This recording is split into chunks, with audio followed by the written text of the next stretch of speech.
형제가족 여러분 안녕하세요. 오늘은 12월 19일 월요일 사랑과 나눔의 경제활동이라는 제목으로 레위기 25장 23절부터 34절까지를 묵상합니다. 23절 토지를 영구히 팔지 말 것은 토지는 다 내 것임이라. 너희는 거류민이요 동거하는 자로서 나와 함께 있느니라. 자, 하나님께서 이 토지에 대한 것에 대해서 말씀하시는데 토지를 영구히 팔 수 없다는 것입니다. 왜냐하면 토지는 다 하나님의 것입니다. 물론 이스라엘 백성들에게 약속의 땅 가나안 땅은 토지를 분배하고 다 주지만 그 개념은 오너의 개념이 아니라 매니저, 관리자의 개념으로, 그 다음에 청지기의 개념으로 살아야 된다는 것을 말씀하신 것이죠. 그래서 너희는 거류민이요 외국인이요 동거하는 자로서 나와 함께하느니라. 그러니까 스트레인저. 이 얘기는 뭐냐면 하나님이 이 땅에 우리의 삶이 나그네와 같다고 말씀하시는 것이다. 잠시 지나가고 하나님께서 주신 땅과 그런 소유와 그 모든 것들을 잠시 하나님께서 우리에게 위탁하셔서 관리하는 관리자로 청지기로 살아가는 것이죠. 그래서 이 모든 것, 내가 소유하는 땅 모든 것들이 내 것이 아니라는 것입니다. 하나님의 것임을 인정하고 살아갈 때 우리는 이 땅에서 행복하고 자유롭고 기쁨으로 하나님의 뜻 가운데 살아가는 것이죠. 자, 그래서 그 토지의 개념을 그렇게 이해하면서 그렇게 하나님은 그렇게 하라라고 그냥 단순하게만 말씀하지 않으시고 거기에 따르는 구체적인 삶의 시스템을 주십니다. 여러분, 말씀은요 우리에게 명령만 주시지 않고 그것을 따를 수 있는 삶의 시스템을 우리에게 주는 것을 여러분 바라보시고요, 그것 가운데 그 시스템을 우리가 잘 이해해서 우리 삶에 적용할 때 하나님 나라의 시스템으로 살아가는 것을 여러분 기억하시고 적용하면서 하나님의 뜻대로 살아가신 여러분 모두가 되기를 바랍니다. 24절 너희의 기업에 온 땅에서 그 토지 무르기를 허락할지니. 토지 무른다는 것은 내가 어떤 경제적인 이유 때문에 토지를 팔을 수밖에 없었어요. 그 토지를 그러나 다시 되찾을 수 있는 길이 있다는 것입니다. 여러분, 지금은요 내가 토지를, 내 땅을 팔았습니다. 근데 저 주인이 팔지 않는 이상은 내가 그것을 다시 살 수 있는 방법은 없습니다. 그런데 이때는 토지의 소유의 개념이 하나님 앞에 있기 때문에 내가 다른 사람에게 토지를 사서 내 땅이 넓어질지라도 어떤 제도 가운데 그 토지를 다시 돌려줘야만 되는 그런 법이 있다는 것이죠. 그래서 토지 무르는 법이 있는데 25절 만일 내 형제가 가난하여 그의 기업 중에 얼마를 팔았으면 그에게 가까운 기업 물을 자가 와서 그 형제가 판 것을 물을 것이요. 자, 그래서 내가 토지를 이렇게 팔 수밖에 없었는데 내 가까운 형제 자매들이, 친척들이 돈을 주고 그것을 되찾아올 수 있다는 것입니다. 그러면 주인은 그것을 넘겨줘야 돼요. 나는 안 돼, 팔 수 없어 라고 할 수 없다는 것이죠. 왜냐하면 소유는 하나님의 것이 있고 우리가 관리하는 것이기 때문에. 그러나 보상과 책임을 제대로 하는데 가까운 친척과 가족들이 먼저 그것을 책임질 수 있다는 것입니다. 여러분, 그래서 기업 물을 자라 그러는데 우리 안에 가까운 사람들에게 어떤 어려움이 있을 때 지금 내가 소유가 넉넉하다면 우리가 함께 나눠줄 수 있는 것입니다. 그러나 내가 소유가 나도 부족하다면 내가 다른 것으로 그들을 섬길 수 있는 것이죠.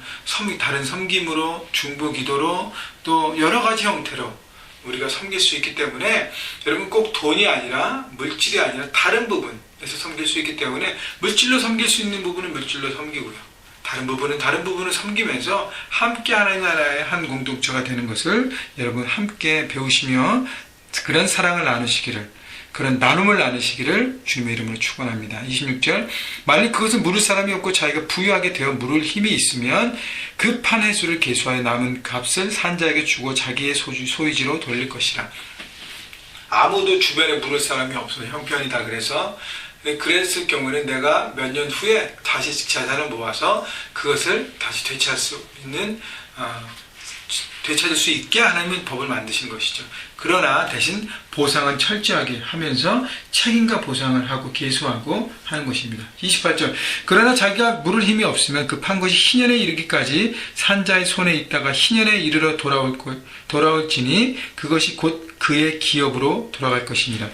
자, 판자가 경제적으로 아무런 능력이 없었고 주변 사람도 아무도 없어서 팔려진 땅에 대한 회복이 할 수 있는 길이 없는데 하나님께서 마지막 버럼 라인 주신 것은 77에서 49 플러스 1 50년이 됐을 때, 희년이 됐을 때는 모든 땅이 원 주인에게 다 돌아가는 법을 주신 것입니다. 50년이라는 것은 뭐예요?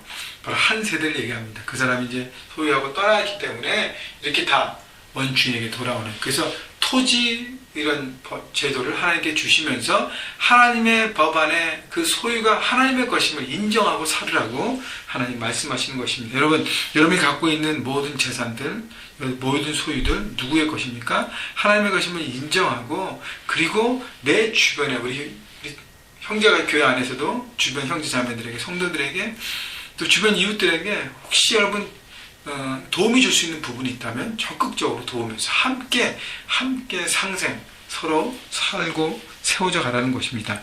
29절, 성벽 있는 성내의 가옥을 팔았으면 판지 만 1년 안에는 물을 수 있나니 곧 기한 안에 물이려니와 성내, 그 성벽에 있는 성내의 가옥, 집은 좀 다른 개념이에요. 1년 내에 되찾을 수 있지만 그 1년 안에 넘어가면 그것은 판 사람에게 영구하게 들어갈 수 있게 했습니다. 그것은 좀 다른 개념이니까 땅이 아니라 거기에서 지은 거니까. 근데요, 성벽에 둘리지 않는 이 31절 촌락의 가오는 토지와 같이 여겼습니다. 전토와 같이 물러주기도 할 것이요 희년에 돌려보내기도 할 것이 똑같이 토지와 같이 적용됐습니다. 그것은 이제 주변에 있는 어떤 서버브에 있는 어떤 그런 가옥들을 얘기합니다. 자, 32절, 레위족 속의 성읍과 그들의 소유의 성읍의 가옥은 레위 사람이 언제든지 물을 수 있으나 33절, 만일 레위 사람이 물이지 아니하면 그의 소유 성읍의 판 가옥은 희년에 돌려보낼지니 이는 레위 사람의 성읍 가옥은 이스라엘 자손 중에서 받은 그들의 기업이 됨이니라. 34절, 그들의 성읍 주에 있는 들판은 그들의 영원한 소유지이니 팔지 못할지니라. 자, 그래서 이렇게 맨 마지막에 들판은 이렇게 팔 수 없다고 얘기합니다. 그 주변에 있는 땅들, 그 타운 주변에 있는 땅들은 사고 팔 수 없다는 것.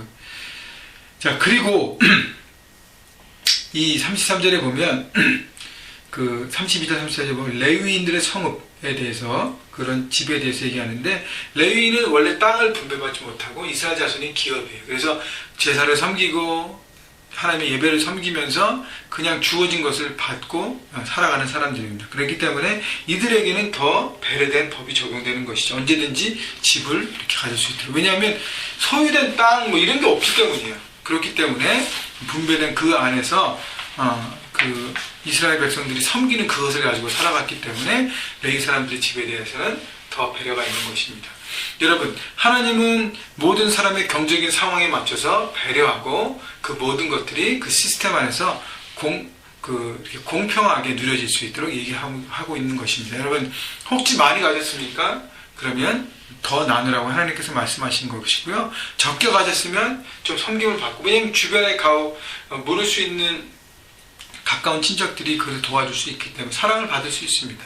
사랑을 받아야 될 때는 받고요, 사랑을 나눌 때는 나누면서 함께 주님 안에서 형제자매 때는 하나님 나라의 공동체를 세워져 가라는 것이 바로 하나님의 뜻입니다. 여러분, 하나님을 정리하는 이 시간에 여러분의 소유 집, 땅, 여러분의 소유 모든 것들이 하나님의 것임을 인정하십시오.